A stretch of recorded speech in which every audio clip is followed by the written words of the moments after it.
পৃথিবীর ভূখণ্ডকে ভাগ করে করে তাদের হাতে ধরিয়ে দেওয়া হয়েছে জাতীয়তা। যে যার মতো করে এঁকেছে তাদের পতাকা। তাই আক্রোদরে অন্যদের বিরুদ্ধে বিদ্রোহ ঘোষণা করে ভাগ করার মধ্য দিয়ে জাতি ভুলে গেছে তার মূল পরিচয়।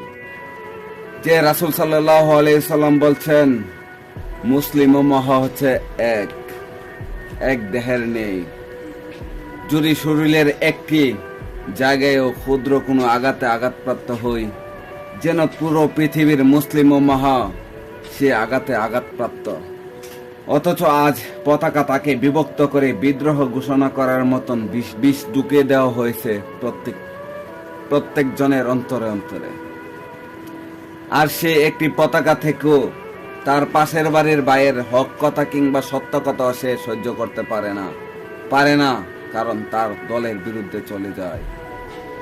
তার ধর্ম থেকেও তার দলকে বেশি প্রাধান্য দেয়, তার ভাইকে সে দূরে ঠেলে দিয়ে দলকে বেশি প্রাধান্য দেয়, যেটা আমাদের মুসলিমদের জন্য অন্তত দুঃখজনক ব্যাপার।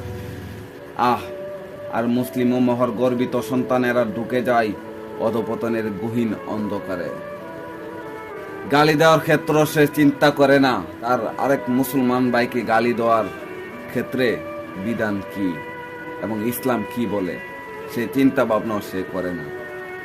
আফসোস এই জাতির জন্য, যে জাতি তার মূল পরিচয় ভুলে গিয়ে এই জাতি থেকে ভিন্ন হয়ে আছে।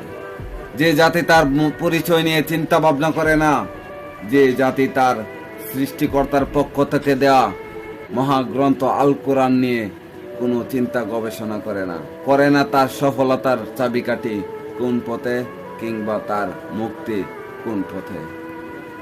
এই হচ্ছে আজকের সমাজের বাস্তবতা। আজকের এই সমাজের বাস্তবতাকে বাদ দিয়ে এসো কোরআনের ছায়ার তলে। কোরআন তোমাকে ডাকছে। কোরআনে আল্লাহ তাআলা বলছেন সূরা আর-সফের 4 নম্বর আয়াতে, আল্লাহ তাআলা তাদের ভালোবাসেন যারা তার পথে সারিবদ্ধভাবে লড়াই করে, যেন সীসা গলানো প্রাচীরের নেই। আসুন আমরা ঐক্যবদ্ধ হয়ে এই জাহেলি সমাজকে পরিবর্তন করে ইসলামী সমাজে আলোকিত হক কোরআনের ছায়ার তলে। সকলের জন্য আল্লাহ তাআলার কাছে দোয়া করি, মহান আল্লাহ তাআলা যেন আমাদেরকে সেই বুঝ দান করেন, আমরা যেন সেই কোরআনের ছায়ার তলে এগিয়ে আসি। আল্লাহ হাফেজ। আসসালামু আলাইকুম।